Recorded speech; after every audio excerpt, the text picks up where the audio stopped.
My name is Claire Finkelstein, and I am the founder and director of the Center for Ethics and the Rule of Law, or CERL as we call it, as well as a member of the faculty here at Penn Law. I am delighted that CERL is able to bring you this important and timely conversation about foreign interference with democratic institutions. First, let me say a few words about the Center for Ethics and the Rule of Law before we come to today's program. CERL is a nonpartisan, interdisciplinary institute dedicated to the preservation and promotion of the rule of law in 21st century warfare and national security. The only center of its kind housed within a law school, CERL draws from the study of law, philosophy, and ethics to answer the difficult questions that arise in times of war and contemporary transnational conflicts. We hold conferences, produce briefing papers, and advise policymakers and members of the military on ethics and rule of law issues that arise in the context of national security.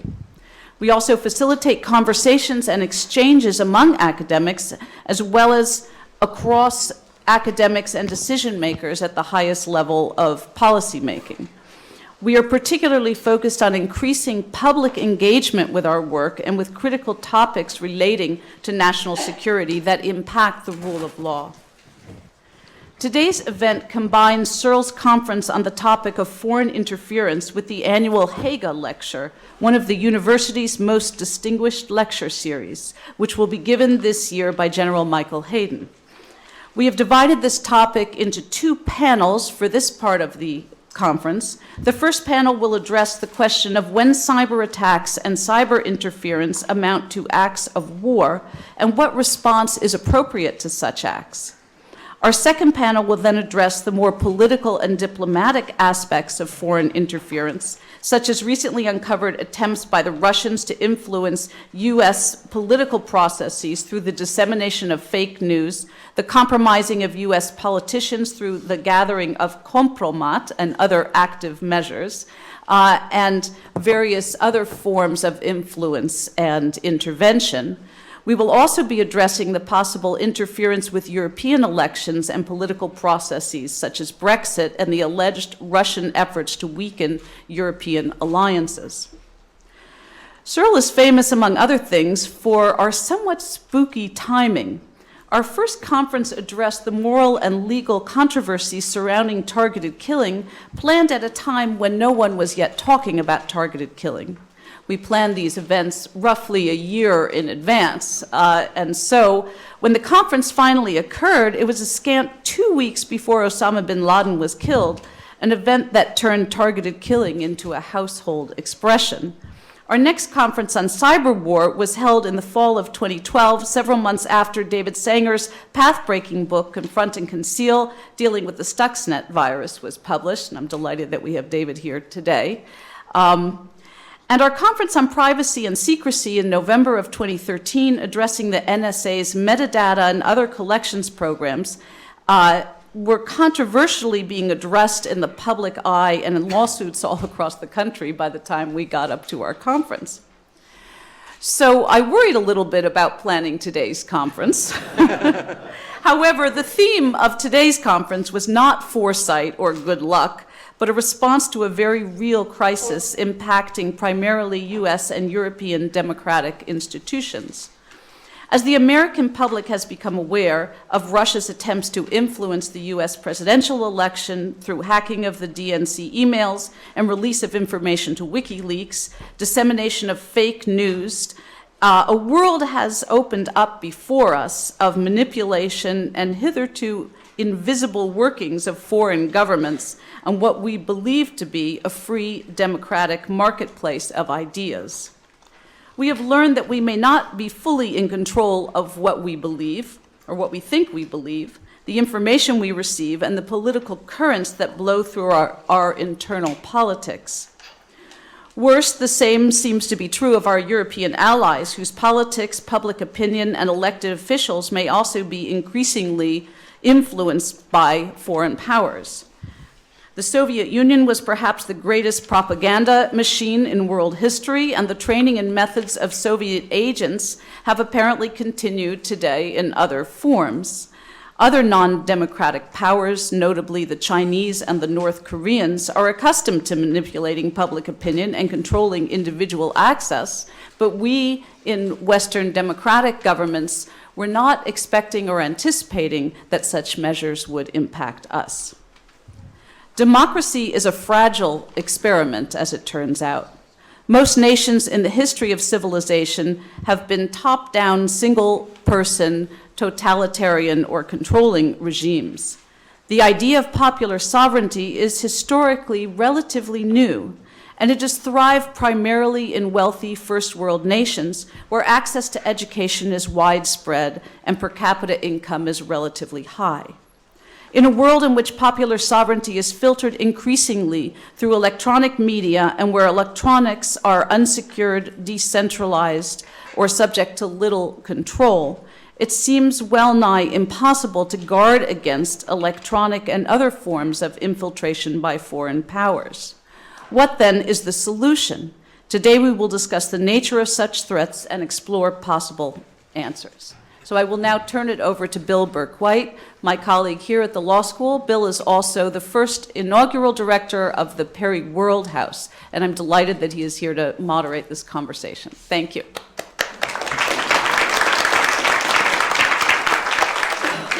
Thank you, Claire, for those framing comments and warm welcome. I'm delighted to work with CERL on so many different events, and today promises to be a feast of ideas on a challenging topic. So we're going to dive right in. The panel to my right is simply extraordinary, and I'm not going to waste the next hour reading their bios to you, but I'll just tell you very briefly who they are and then kick right in with some tough questions, and then later on in the session open it up for a broader conversation. To my immediate right is Colonel Gary Brown. He served as the first Judge Advocate General in the Cyber Command, then spent some time at the International Committee of the Red Cross, now is teaching at the Marine Corps University.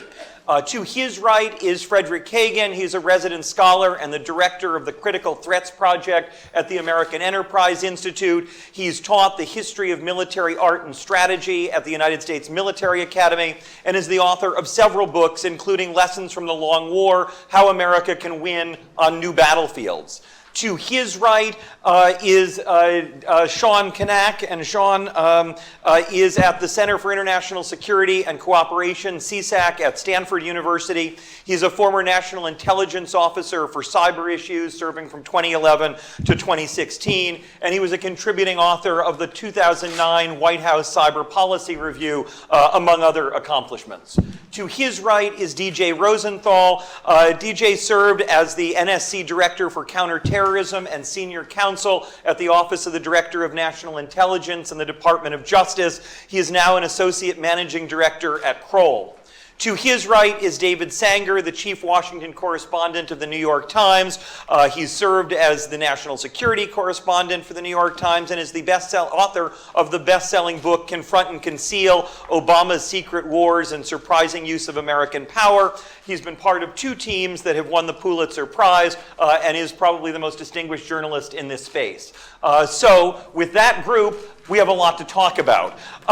Colonel Brown, I want to start with you. Having served as Judge Advocate of Cyber Command, you've had the job of advising on the legality of actions taken in an area where the proper application of international law is often hazy. I will say I was teaching the law of the use of force in class yesterday. I don't know if any of my 1Ls are here. They should be. And then threw this as a hypothetical to them without any answer. So I'm wondering how you view the role of international law in the cyber realm as a constraint on state action, as an authorizer of state action, or simply as a set of confused legal doctrines at the moment, which is what my 1Ls are certain of. Yeah,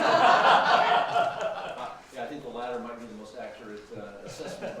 But let me say, I think, first of all, as a sort of a framing comment, I do think international law applies to cyber warfare. This was in some dispute early on, but I think we've all decided international law applies, and NATO's Collins project, the Collins Manuals 1 and 2, both did a nice job of detailing exactly how international law applies to cyber.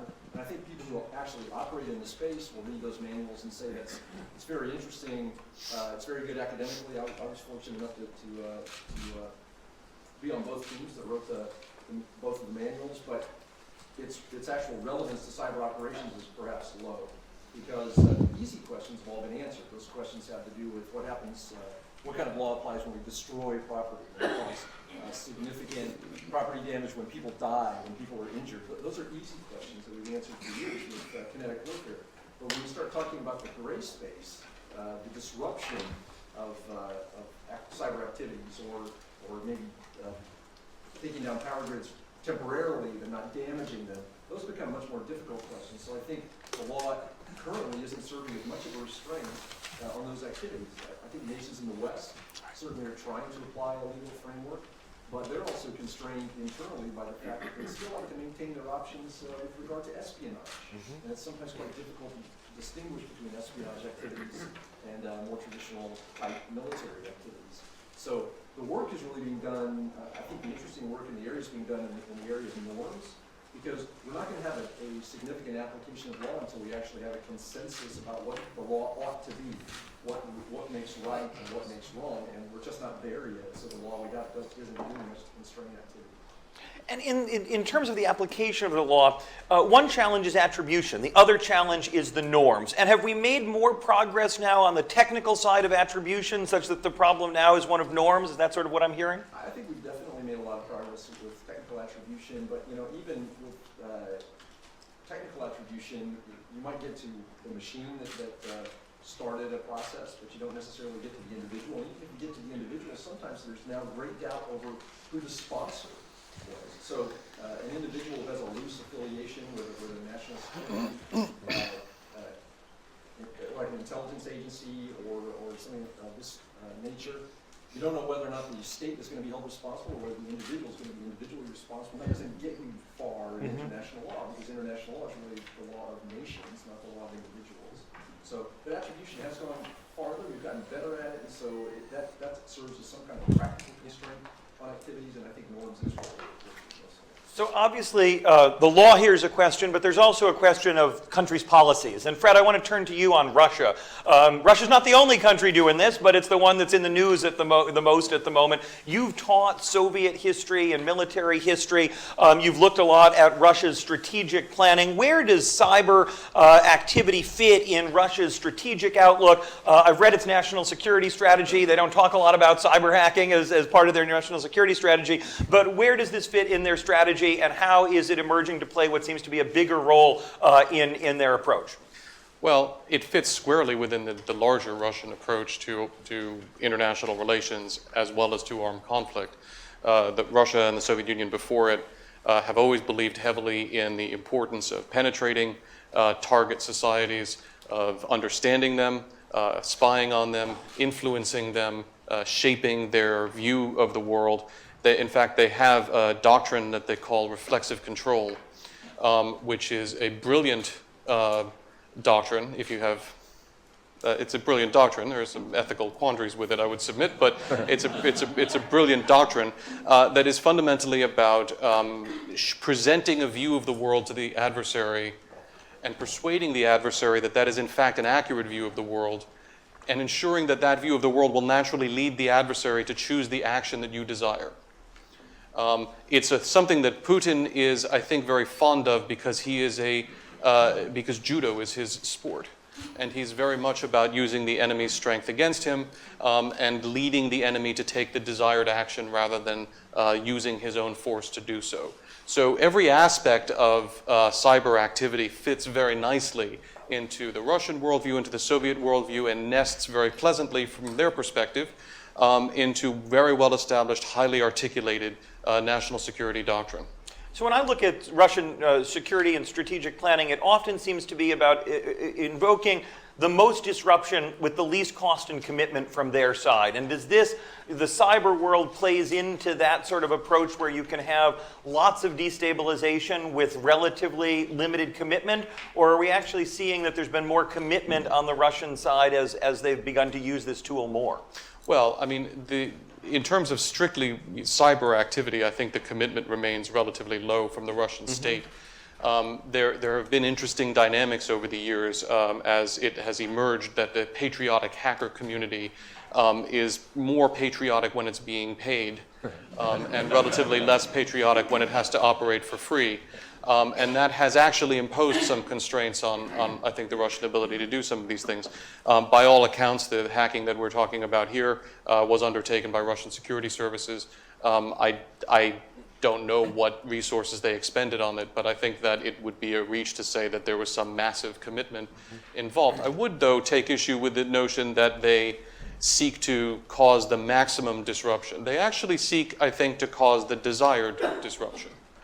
They certainly want to do that economically, but whatever they are doing to achieve a particular purpose. And they see in this realm, a certain level of disruption and a certain kind of disruption as furthering that objective. That is what they will go for and not more than that, because they are perfectly well aware that if you go for too much, you risk unfortunate for them consequences and blowback. So they try to calibrate it closely.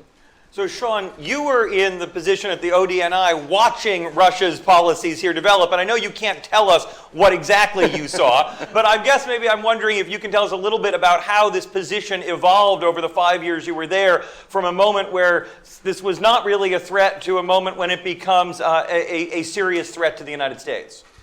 Absolutely. First, I'd like to say thank you to CERL for inviting me to participate in this, because every time I come here, it helps improve and refine my own thinking on these issues. And I think the chance to explore these topics with this group and this audience is important, because we're coming from different perspectives. The one I came from, a trained lawyer, but I spent 5 years as our nation's first national intelligence officer for cyber issues. That doesn't mean we weren't doing cyber before that. It meant there wasn't a dedicated position specifically for that. So what do you do when there's a new job in government? You need to define it and pursue what's most important. For those of you who aren't familiar with the National Intelligence Council, it's pretty much the strategic think tank and the leading authority for producing finished intelligence assessments within the US government. So how did it evolve? Probably the best way to answer that is the 3 things I didn't expect to be doing that I ended up spending most of my time doing over those 5 years. The first was a lot of private sector engagement. This is not a problem that is created by or going to be resolved by the government. There are governments participating in doing these operations, but they're usually relying on private sector technologies or targeting private sector technologies. Secondly, what we're doing on the defense of our own country is largely in the civilian critical infrastructure space. We see governments and criminals alike targeting civilians when they can't get into government and military systems. So a lot of time interfacing with US and international companies. Secondly, a much more public-facing role than I expected. National Intelligence Council and ODNI, Office of Director of National Intelligence, are some of the more public-facing elements of the intelligence community, but they still really don't spend most of their time in the public eye. I found myself doing a lot more public engagement or producing products, unclassified products for public consumption than I ever thought. I was after my tenure that the DNC hack happened, but all the ones previous to that you can think of, Sony, Saudi Aramco, Office of Personnel Management, we could go on, those were under my tenure, and several of them led to public statements regarding who was responsible. For example, Las Vegas Sands and Sony Pictures Entertainment. So preparing reports that would either give a conclusion or in some cases give some limited evidence for public consumption was not something I expected. And then lastly, the international nature of this, where this is now in that international fora that Colonel Brown was talking about. I was laughing with a State Department colleague a month ago. When I took that job, I never would have expected that I would have been giving threat intelligence briefings to Chinese and Russian colleagues at the United Nations. Okay? Did not expect that level of engagement. Of course, they are both adversaries and colleagues on the United Nations Security Council. So it's a very complex relationship, and each of those bilateral relationships has many tiered facets to it. So when you're thinking about policy support from the intelligence community to government actions under consideration, they're not simply in the cyber channel. And then, of course, lastly, some of the engagement with other countries in the world. I think of India very specifically, who at an important point in their policy evolution between the Singh and the Modi government made a substantial shift of how they viewed cyber policy issues. So we ended up supporting a lot of those discussions and being involved in them in a way that I never expected to. So much more private sector, international engagement, and public facing, which is really what this issue has become much more of, whether through leaks or through a whole of society trying to solve it together. So DJ, you were at ODNI, but as counsel and approaching it from the legal side. And I want to return to a question I asked Sean to start, or sorry, Gary to start, which is on this attribution issue.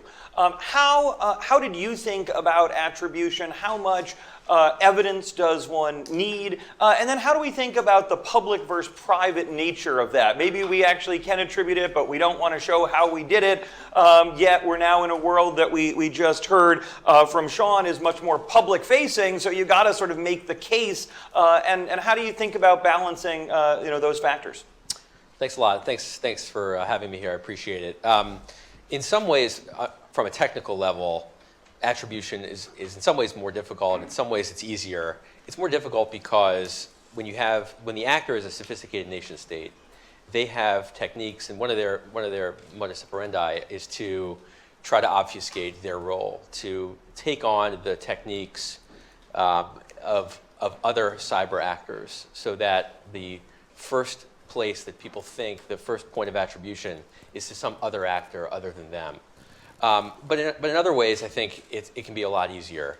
I think the general thinking here is that the more data that you have about an activity, the greater the likelihood is that you'll be able to figure out who the actor is.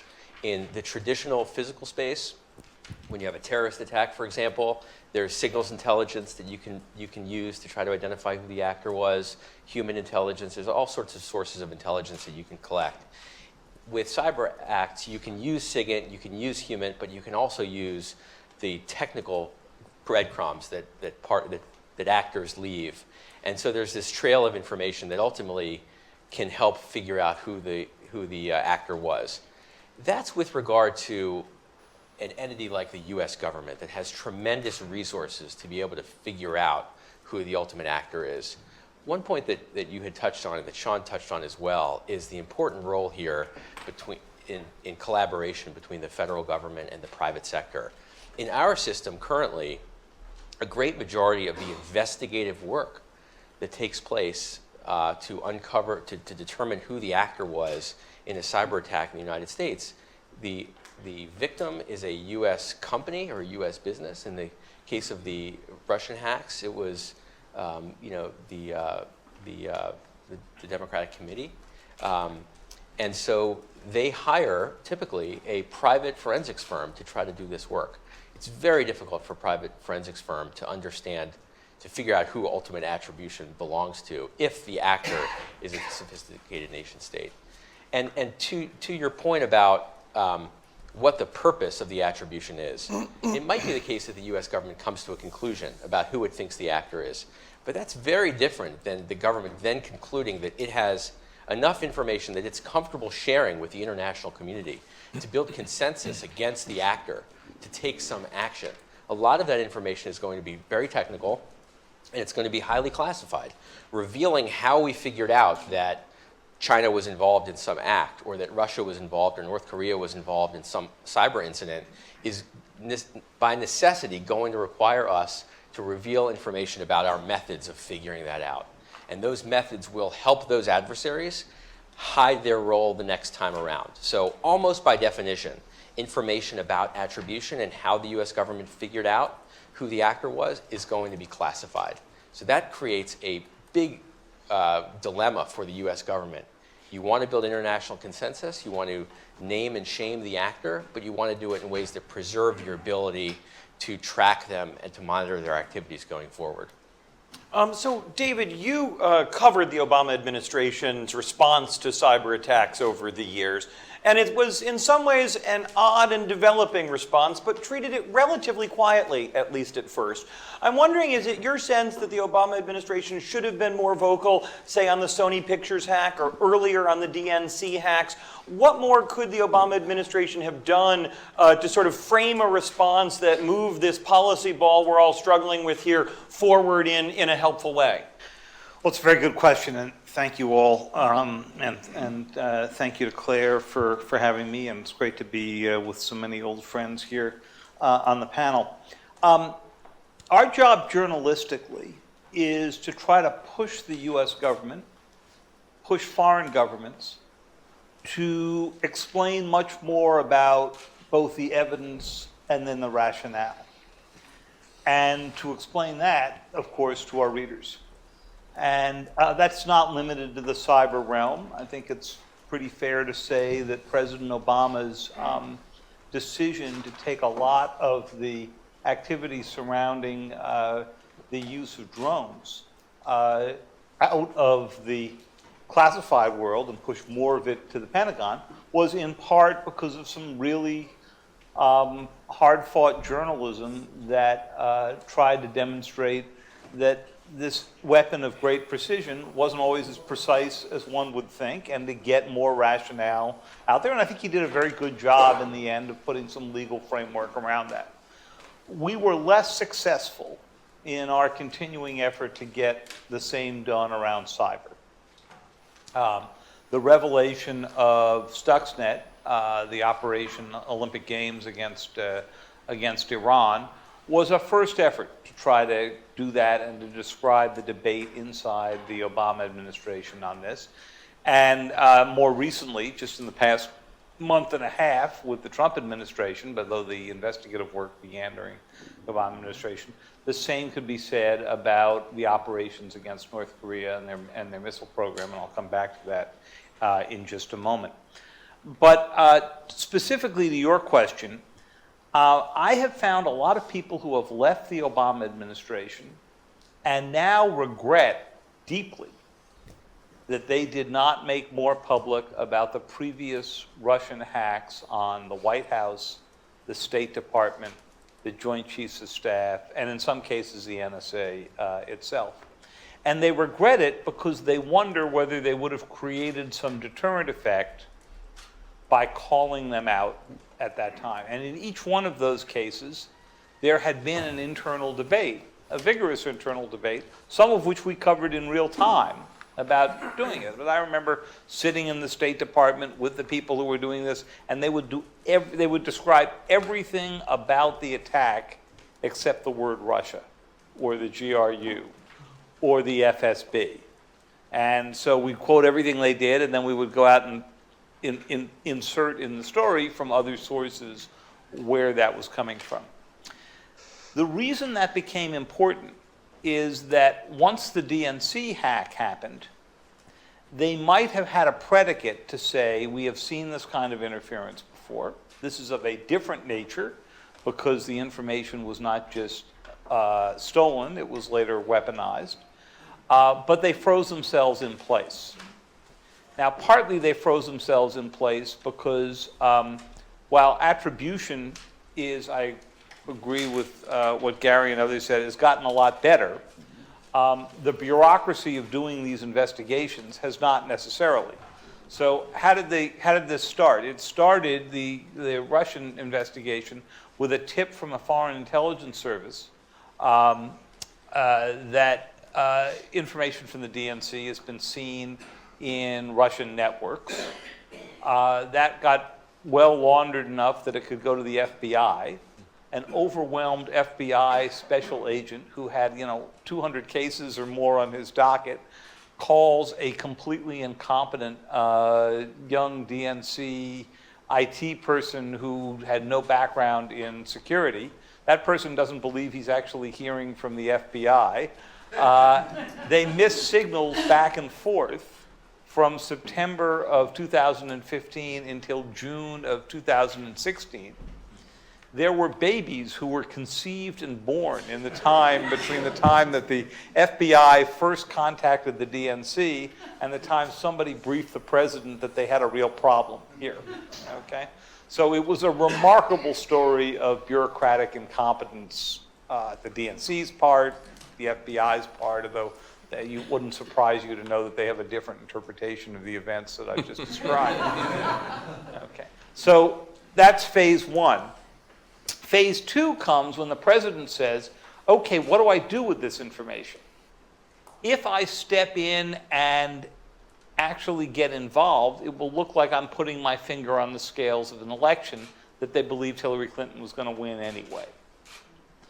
Secondly, they didn't have conclusive intelligence community reporting that indicated that Putin was behind all of this, the degree to which it was intended to tilt the election. That all came later. Some of it came after Election Day, which is why you saw in January, just before President Obama left, that they took some steps that some people had argued they should have taken in August, which included expelling, I think, 35 Russian diplomats, the perfect 19th century response to a 21st century problem, and also issued some sanctions.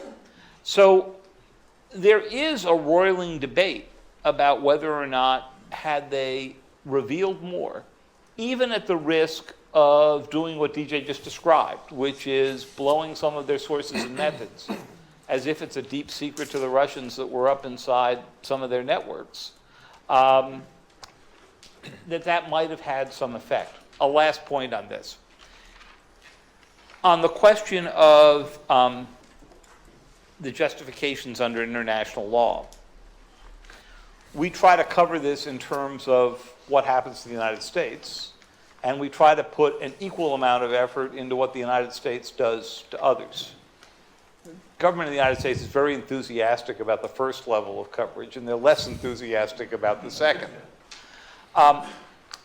The Korea case gives you a really interesting example where the United States could step out and make an international law argument for using cyber techniques to keep a unstable leader from launching nuclear weapons at the United States. And for example, there are already United Nations Security Council resolutions barring the development and testing of North Korean missiles, which would seem to be pretty good jumping off point for any program that attacks the North Korean missile program. But because they have wrapped these programs in so much secrecy, because they're where they were in the drone program 10 or 15 years ago, they step in the way of coming out with their own justifications. So last week I was in Moscow with Secretary Tillerson, and a Russian reporter raised her hand at the end of a otherwise desultory news conference with Lavrov, there are no other kind, and asked, so if the United States is complaining so much about Russian interference in the elections, what about the American interference on Iranian nuclear programs or North Korean missile programs? And Mr. Tillerson stopped and he said, in my mind, I differentiate very strongly against attacks that are aimed at adversary military systems.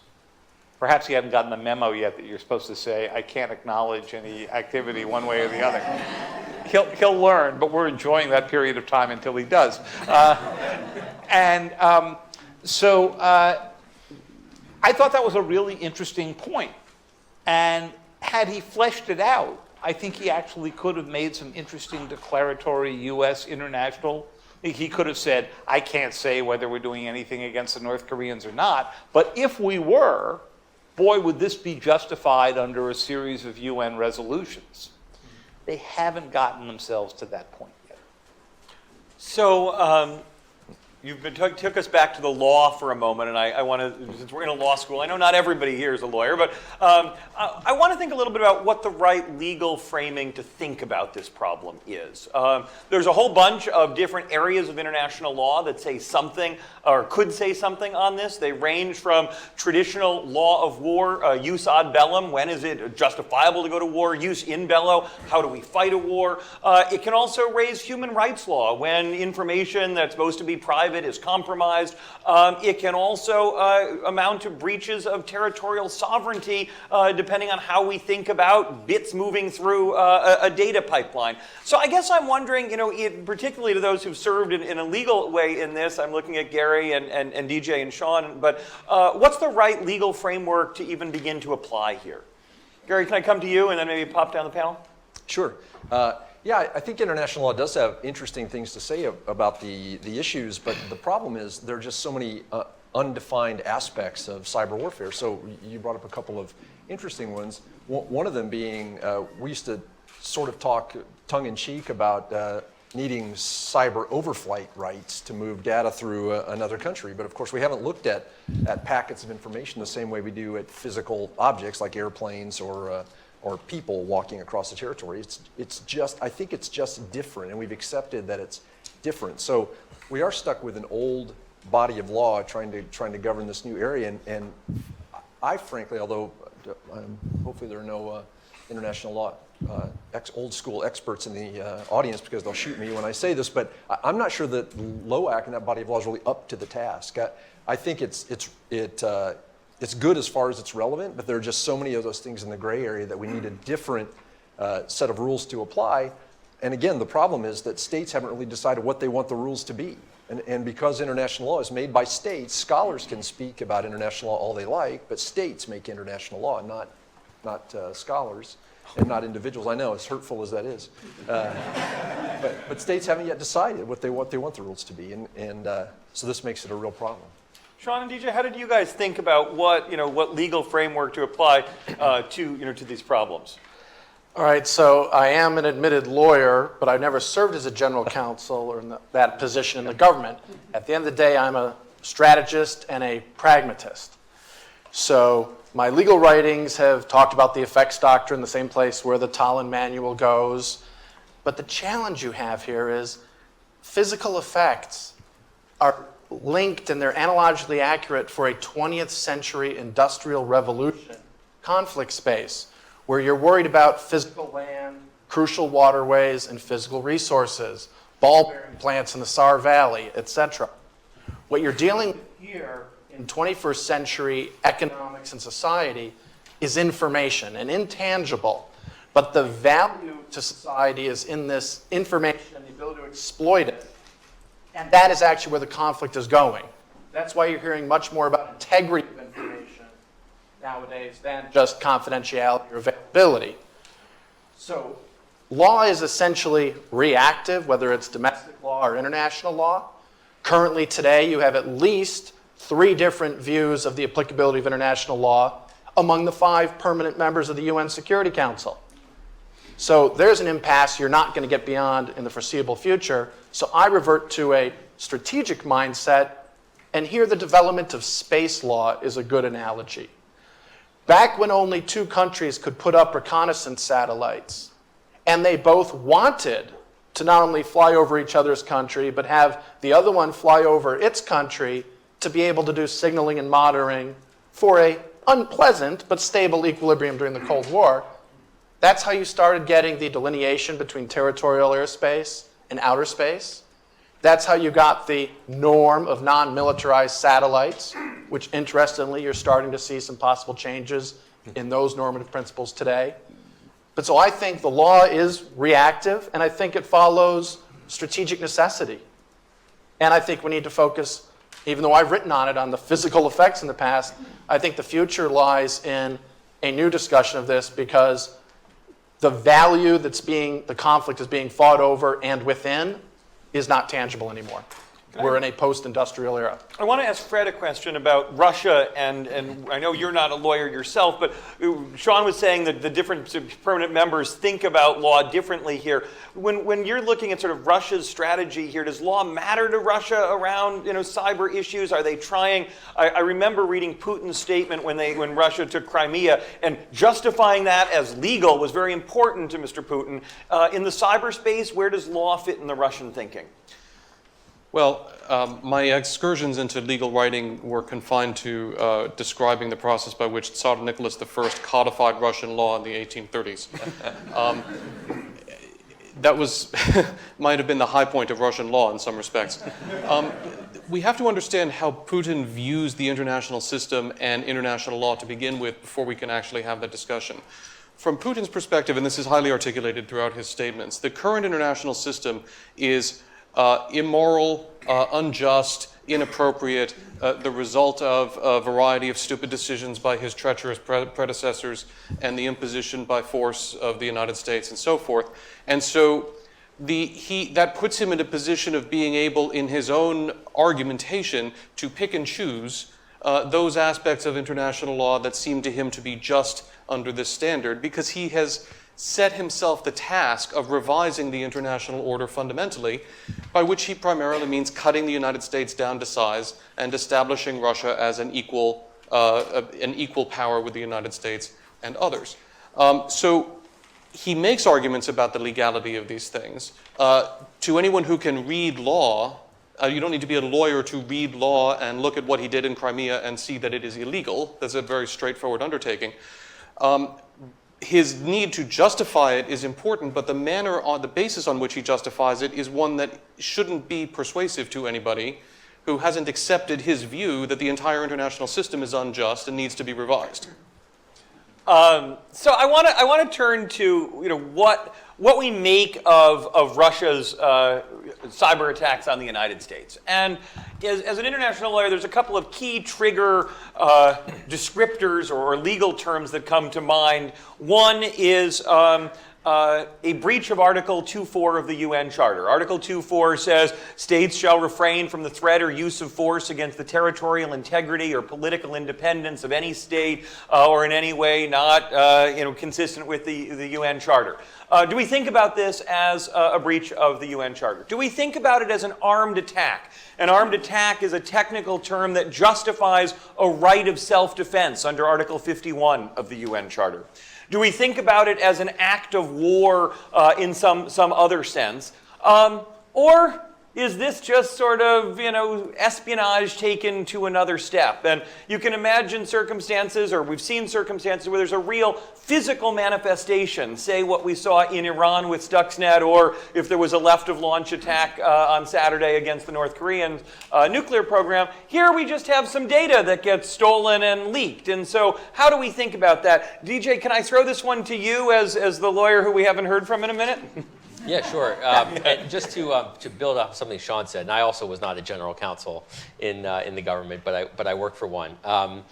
Just to build off of his point, during my time, apart from trying to build international consensus about whether a particular activity constitutes the use of force or armed conflict or whatever regime you try to attach to it, from my time in government, within the U.S. government, there's an active debate, and I don't know that I experienced any other issue for which more man-hours were devoted to discussion with less results than this question. Taking a particular fact pattern and saying what legal regime is going to apply.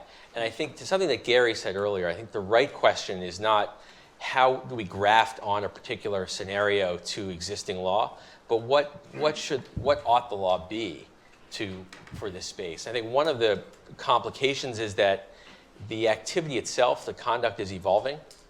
So if we try to write rules or create norms for the conduct, those rules and those norms might become stale very quickly. Another complication is that, as others on the panel have mentioned before, nations try to reserve for themselves the right to carry out, to undertake conduct that they'd like other nations to be prohibited from doing. which is just kind of a truism of sovereignty and of international relations.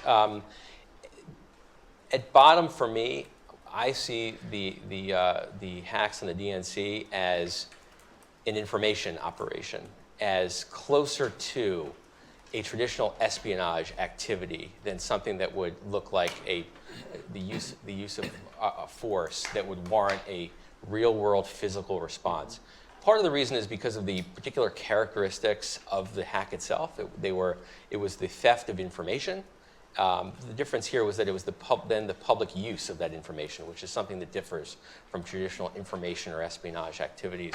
Another practical reason, though, that I think that it needs to be thought of more as an information activity is the barrier to entry for cyber activities is much lower than in traditional nation-state hostile armed conflict. And if it were to be the case that we lived in a world where a cyber act, a cyber hack, could be considered under the international laws armed attack for which an armed response is justified, I think we live in a far less safe world. That's not a world I want to live in. So I'd prefer to try to come up with a system or regime that tries to separate the physical world from the cyber world. That obviously is complicated significantly when acts in the cyber realm have real world effects. So I think that's where the gray area comes in. But again, it's something we have to continue to explore.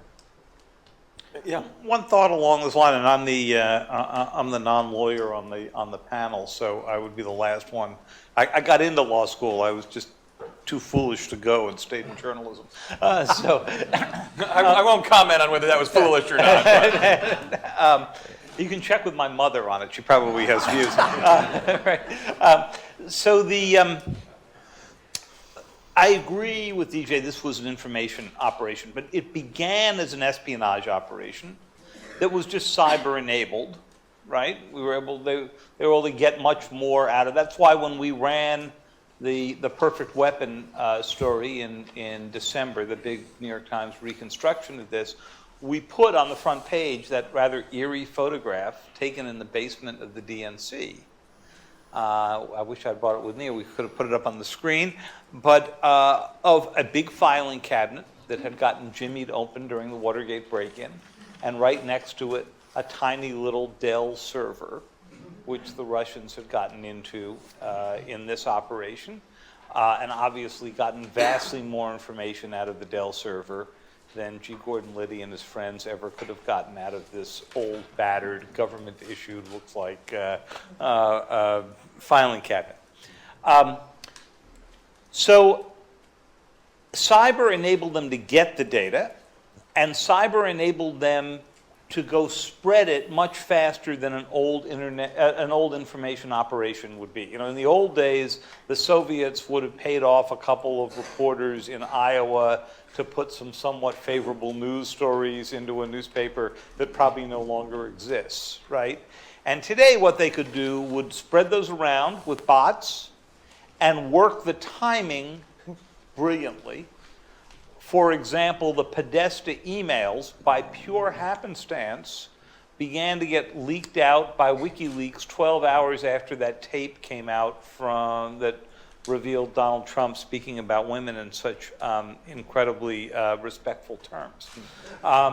So it was cyber enabled both the timing and the size of the distribution, but the information operation was not at all new. The other cases of physical effects, I always try to do the transfer in my mind when I'm teaching these cases to students or something to what would have happened if cyber hadn't been around and you had used a non-cyber means. So the Sony hack is a brilliant case for this because they got in and destroyed 70% of Sony's computers.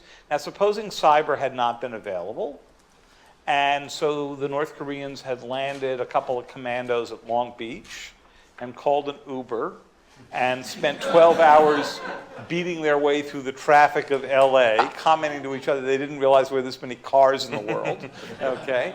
And they get up to Sony and they stick some dynamite underneath the computer center and they run like hell, okay?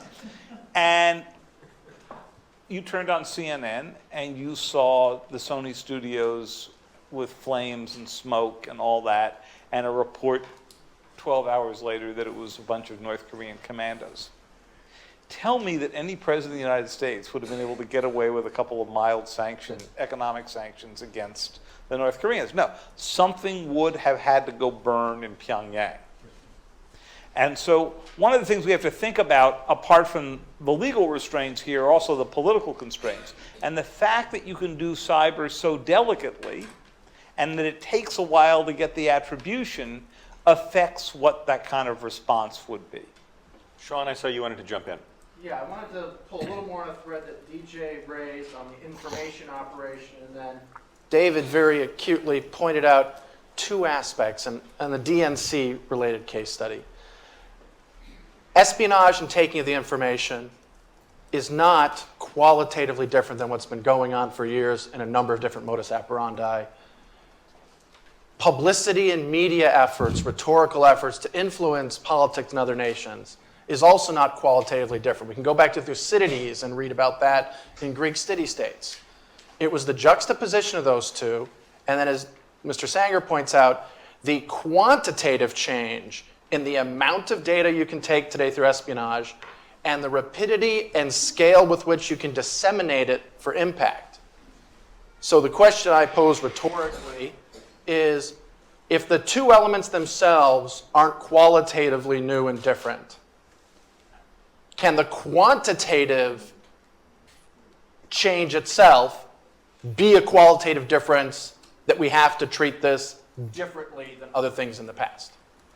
So, and David picked up on this distinction between real-world impacts and not real-world impacts. And I struggle with that because, sure, it feels different when Sony, they show up with commandos, or suddenly, the centrifuges explode and stop centrifuging.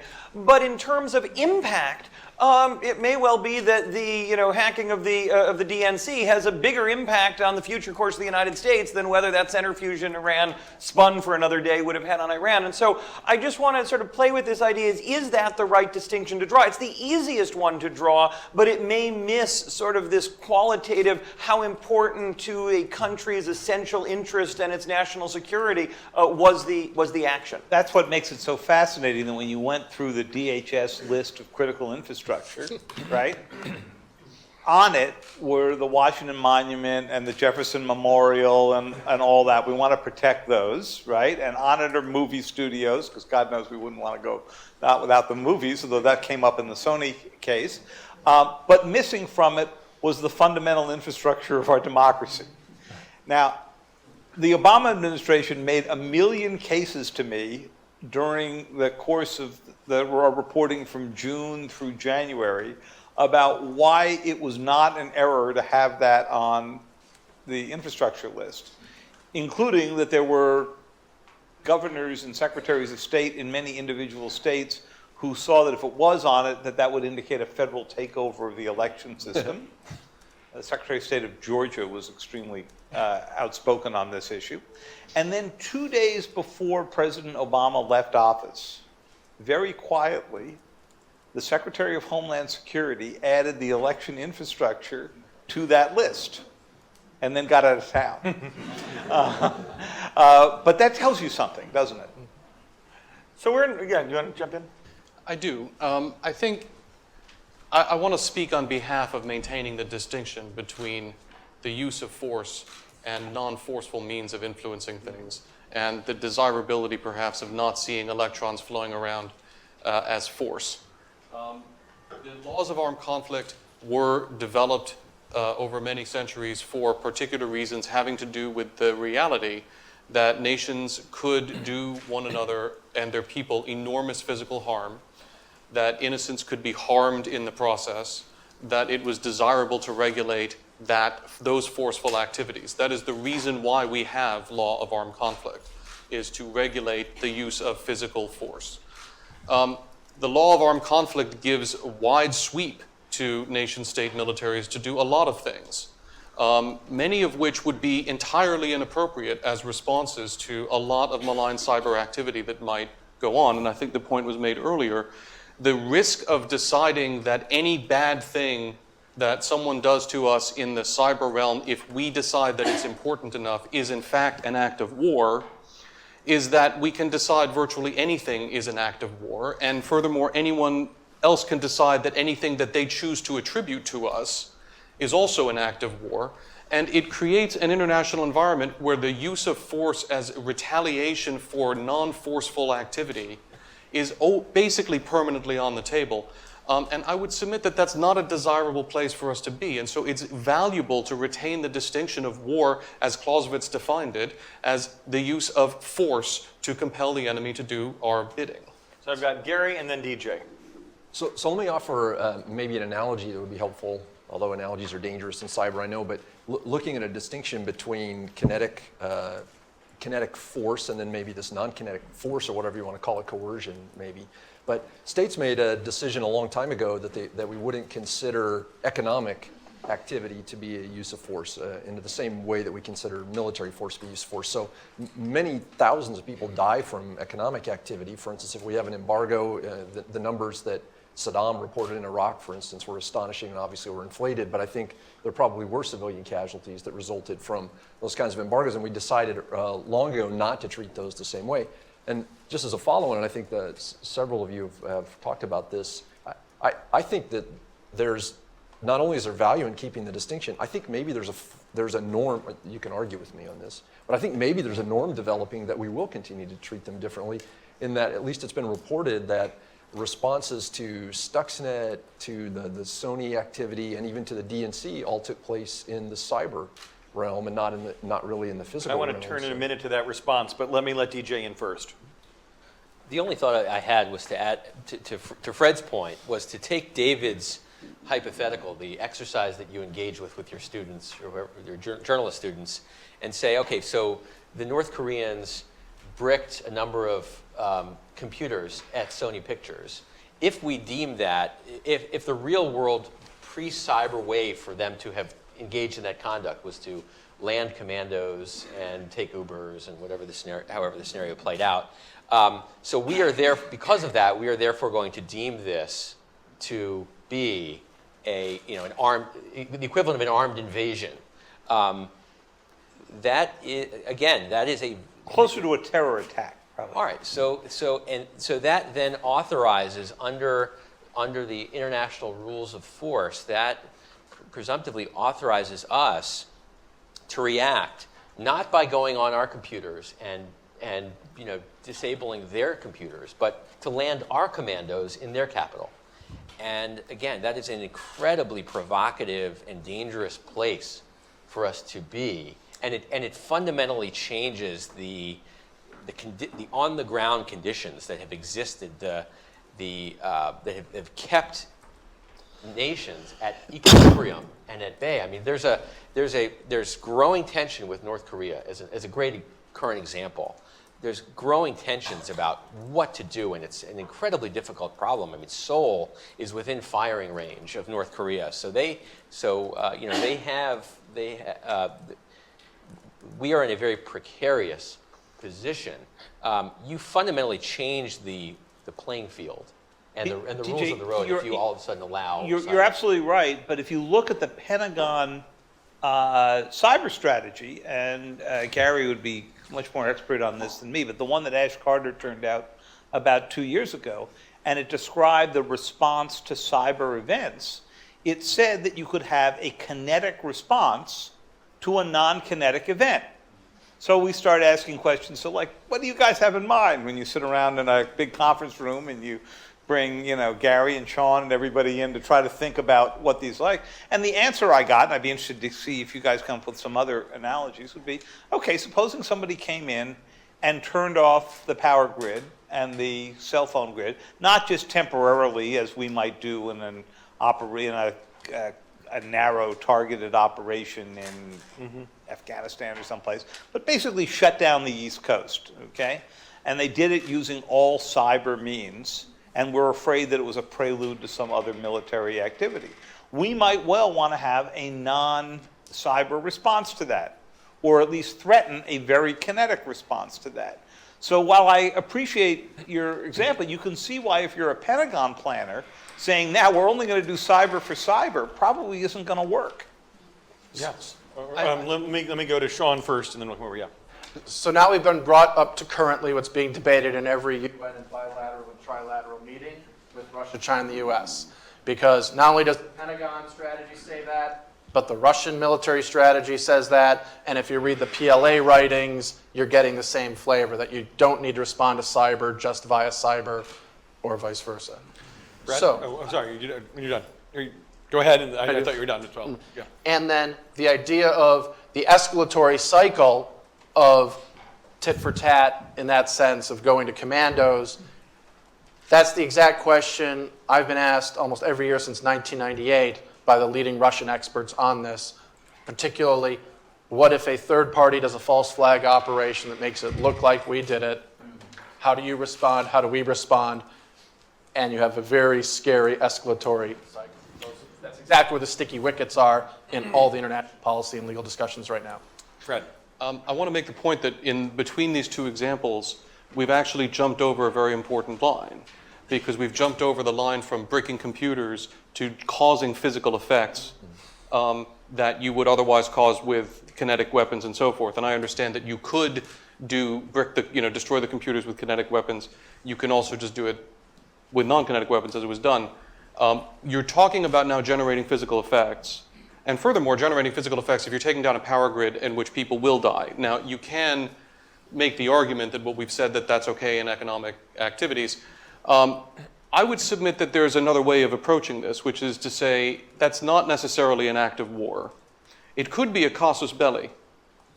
And I do think that it's valuable to distinguish those two things, because to say that it is an act of war implies that as soon as it happens, you are in a state of war with whoever did that to you, which I do think is a problematic position to hold. To say that it's a casus belli is to say that when it is done to you, the decision rests with you whether to view it as having reached a sufficient threshold to justify under various arguments under international law the kind of response that people are talking about. It may seem a very niggly point for a non-lawyer to make, but I think that it is important. I still think that it's important to retain a separation such that the moment something like that happens to you, your view does not have to be that you are automatically in a state of war. Well, and that's true of armed attacks under Article 51 of the UN Charter. You have a right to decide that you have been subjected to one, so that there's a ratchet back mechanism too. And NATO has the right to figure out whether there's been an Article 5 and all that.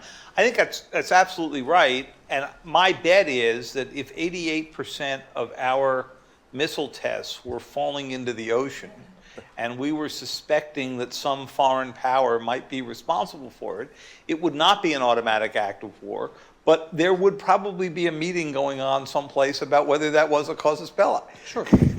So what should the purpose of such a response be? Under the law of self-defense, the purpose is supposed to be to protect yourself or prevent the next attack, defined by necessity and proportionality.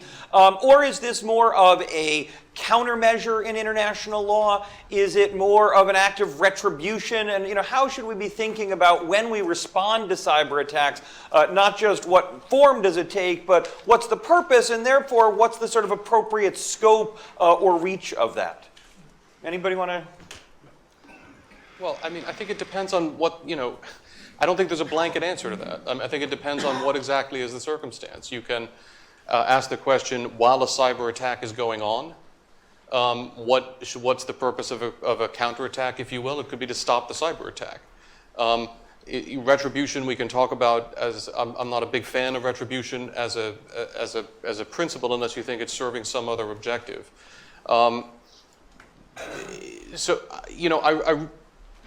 I really do think that we need to be very careful to outline very specific scenarios that we might be thinking about here, and recognize that the use of any kind of force, kinetic or non-kinetic, by a state should advance the interests of the state.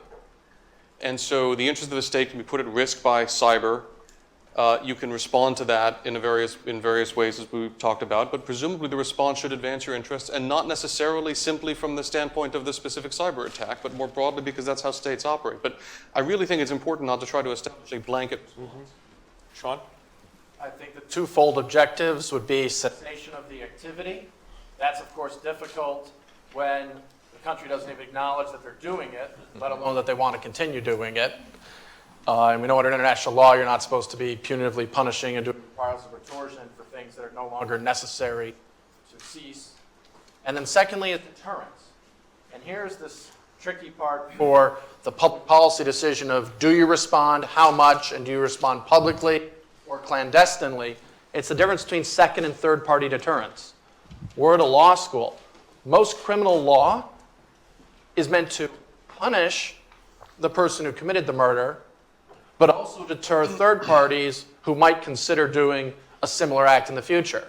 Law and economics professors will tell you that that means you need a slightly higher punitive measure for third-party deterrence than you need for second-party deterrence because there's always a chance that the next guy won't get caught, okay? So this is the policy conundrum of, am I trying to give a private message to Russia because we believe they hacked the DNC, or are we trying to, or a private activity there to show them we know and don't do it again? Or are you trying to make a public statement to the world, don't ever consider doing something like that to us, and therefore what's the severity of the required countermeasure? I have to say that as a reporter, I see the divisions frequently within the U.S. government. Absolutely. So you see them around the table in the situation.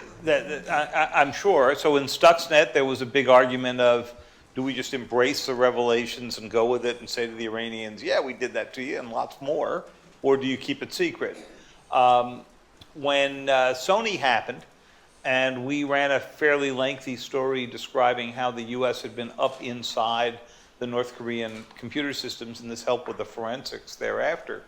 I remember getting a call from a fairly senior person in the intelligence community who said to me, David, I have been instructed to call you and chew your rear out. He was a little more vivid about it, for revealing this program of us being inside. And he said, great, now I've done that. And now I want to thank you personally because I think the story did more for our deterrence than we've done for ourselves. Okay? Leaving very little doubt about where he stood in that Situation Room debate that Sean referred to. And we see this all the time, and it's a really hard question. So I want to open up the floor because others, other than just me, have questions. There are two microphones in the back middle there. If you would ask a question that ends with a question mark, and maybe tell us who you are with one sentence or one quick identification to start it off. Yes, sir.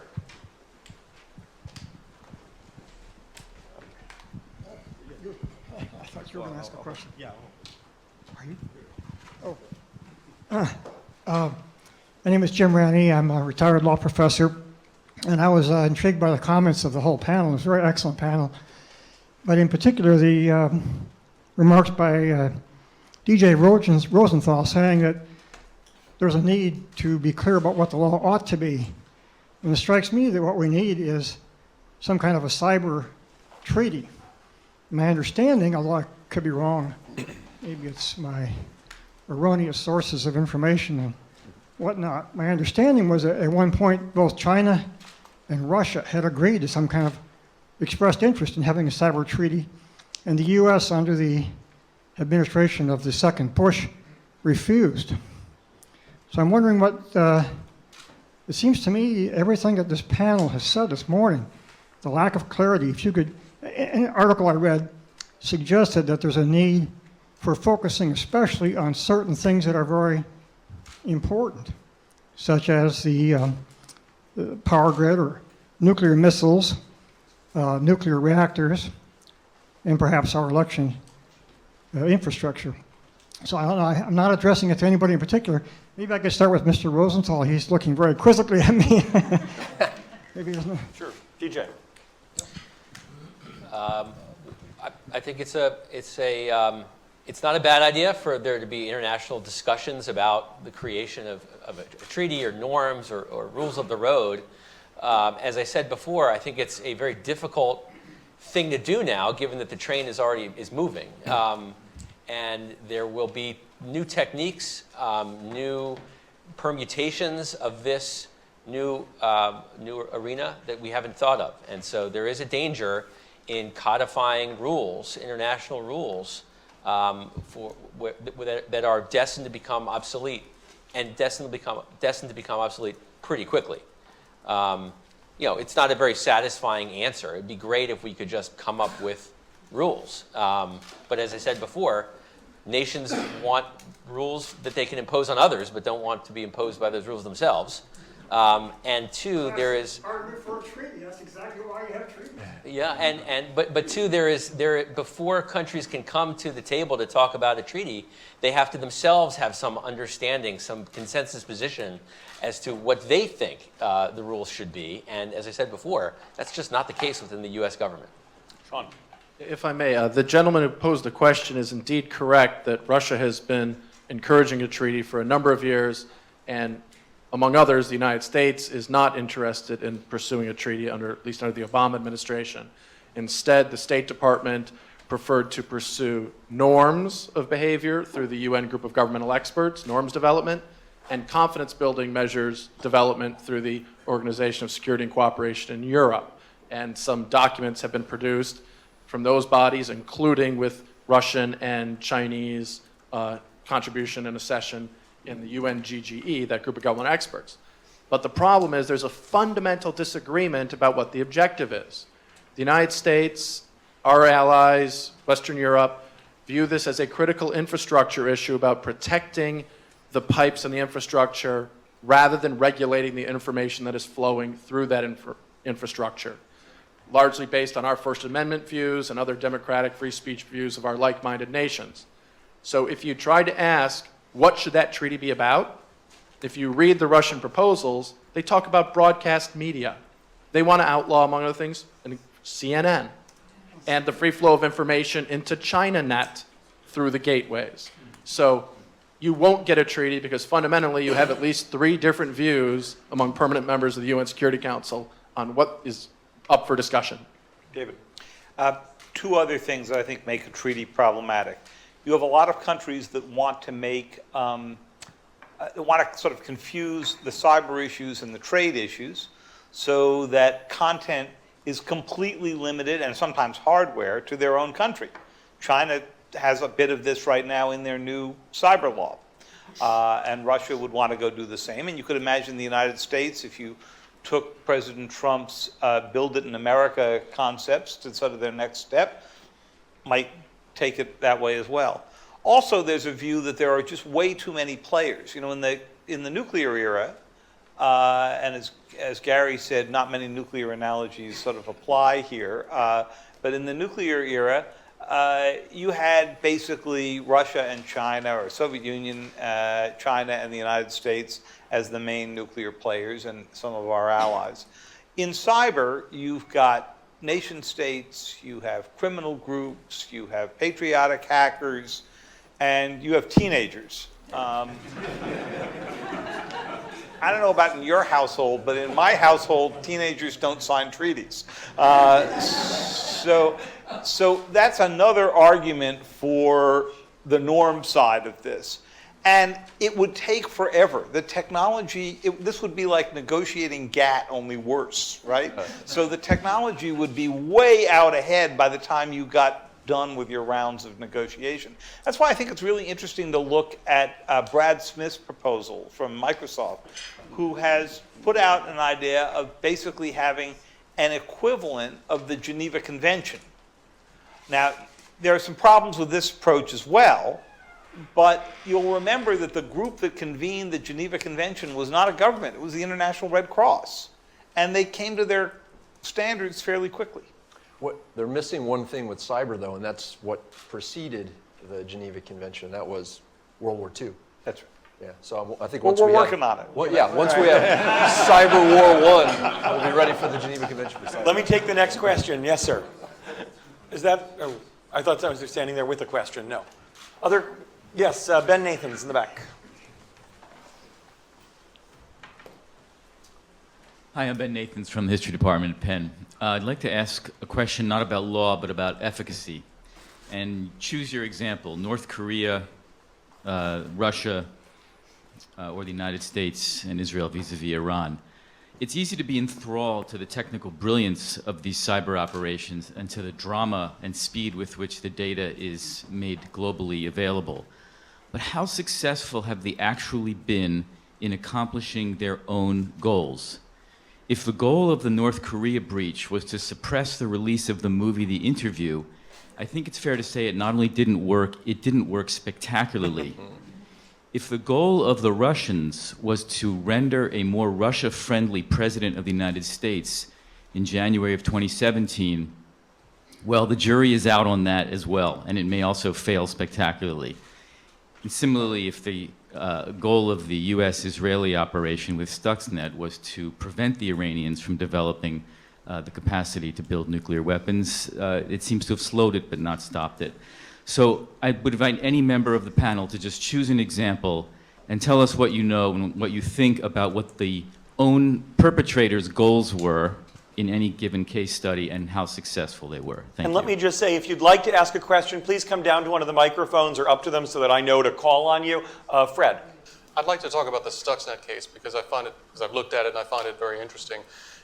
It didn't actually meaningfully slow the Iranian production. If you look at the curves for the amounts of enriched uranium at various different levels that were coming out of Iranian centrifuges, what it did was to take about 1,000 centrifuges offline for a while in a circumstance in which the Iranians actually had reserve centrifuges that they started to bring online again.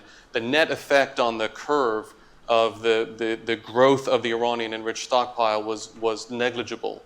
And I think that was a case where the attack succeeded brilliantly, it was executed brilliantly, but it was fundamentally a tactical undertaking undertaken in the hope that it would have a strategic effect, and it did not, which shouldn't surprise students of war because one-off tactical undertakings rarely have such dramatic effects.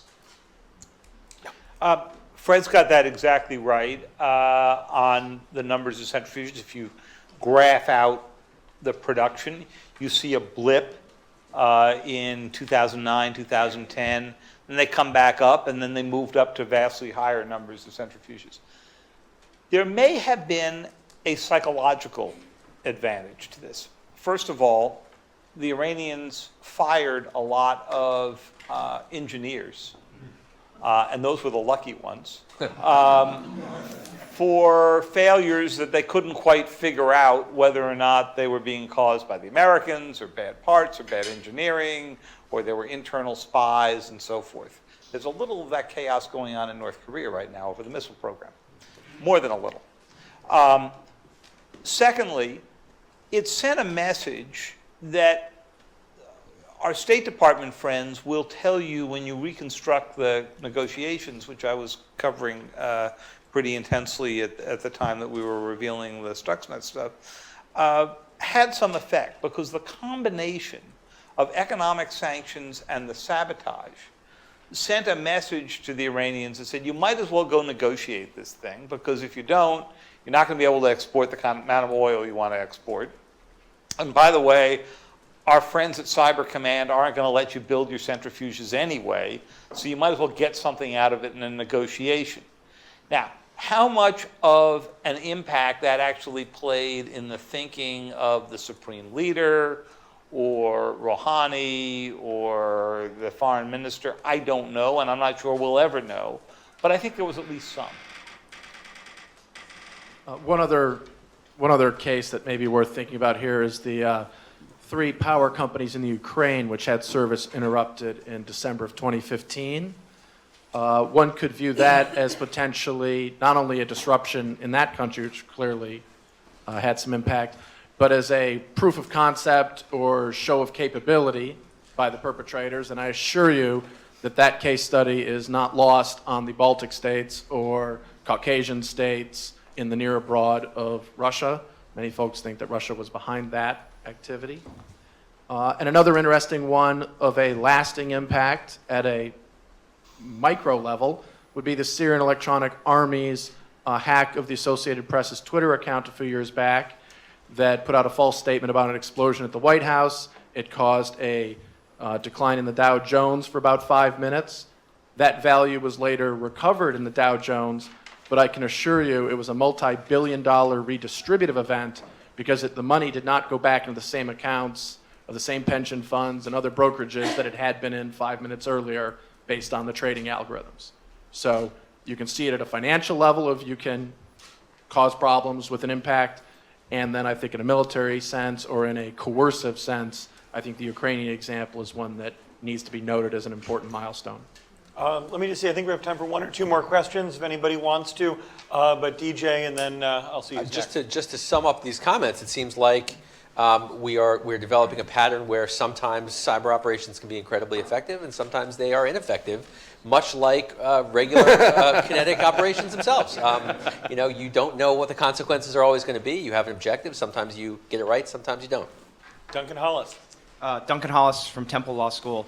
I guess hearing this commentary about we should have been doing more on Russia to take us back to the topic on foreign interference, I'm wondering if anyone on the panel can contrast this to what we did over several years with respect to China, right? So we had a campaign of naming and shaming, threatening sanctions, and doing a number of things that led to a fairly prominent deal, not a treaty, but a political understanding between Obama and Xi that at least some say coincides with a decrease subsequently in Chinese espionage against U.S. commercial actors. And I guess there's some question of whether it correlates or causes. So I'd be interested to know from any of the panel whether that's a model of, is that the sort of behavior we should have been looking at earlier with respect to the Russians, or is it that, with each of these kind of Security Council partners, one has to actually think about different strategies because they're not like categories?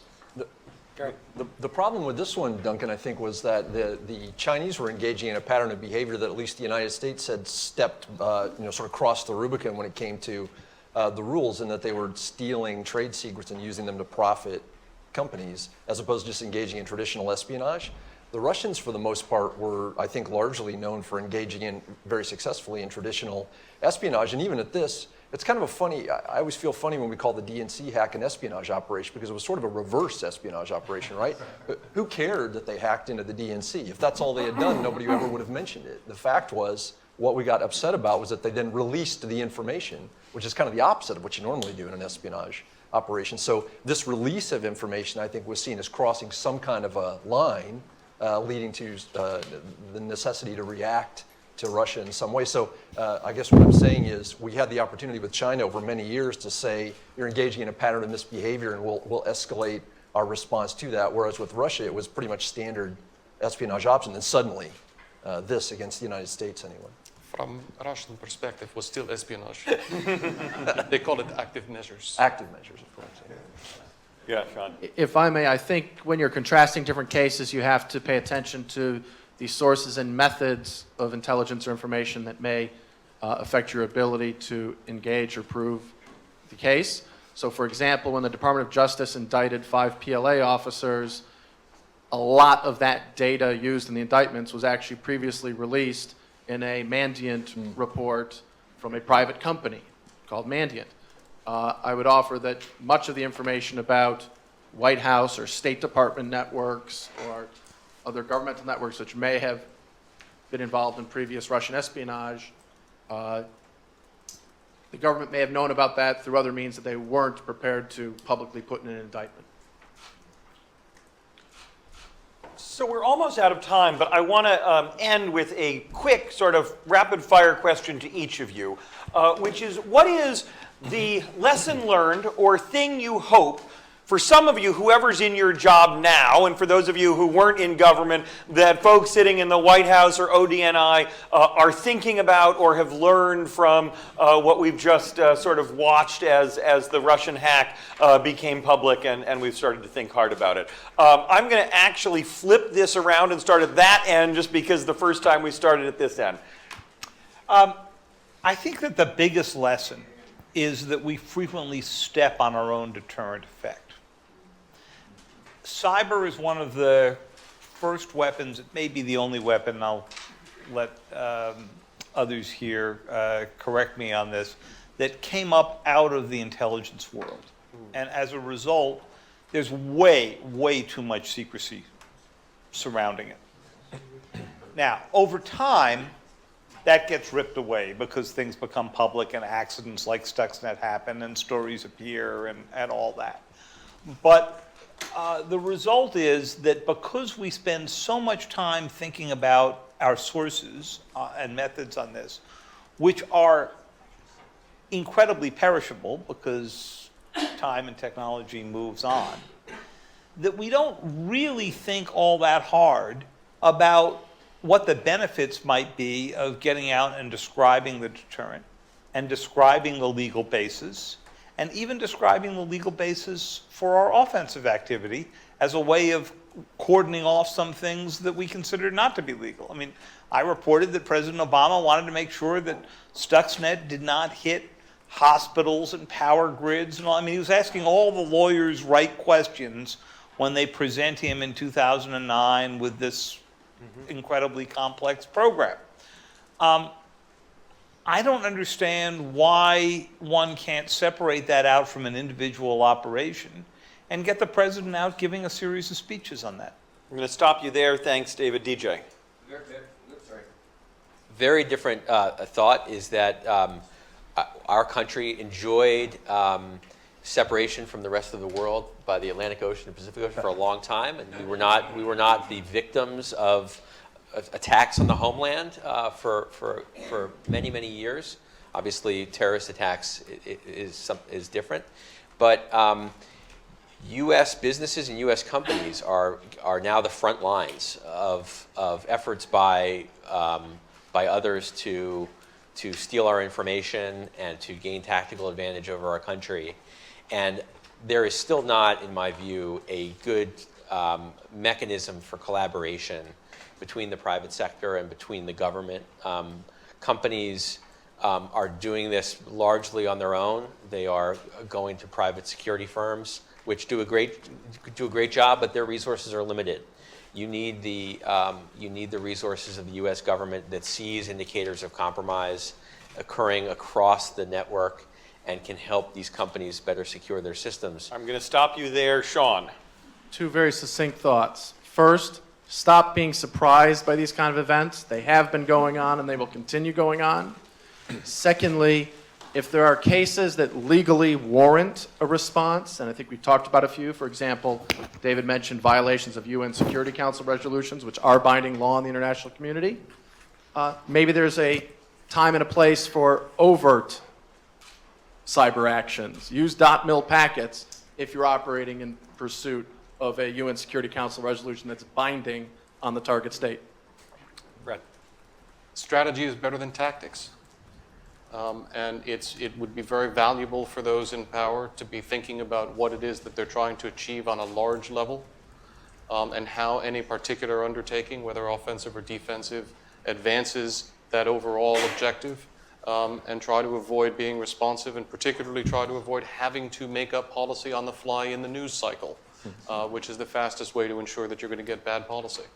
Thanks. Gary. Yeah, I'd just say cyber warfare doesn't look like what we thought it would look like when we were planning it out. It's really about information. We're already in a cyber war and we're not winning.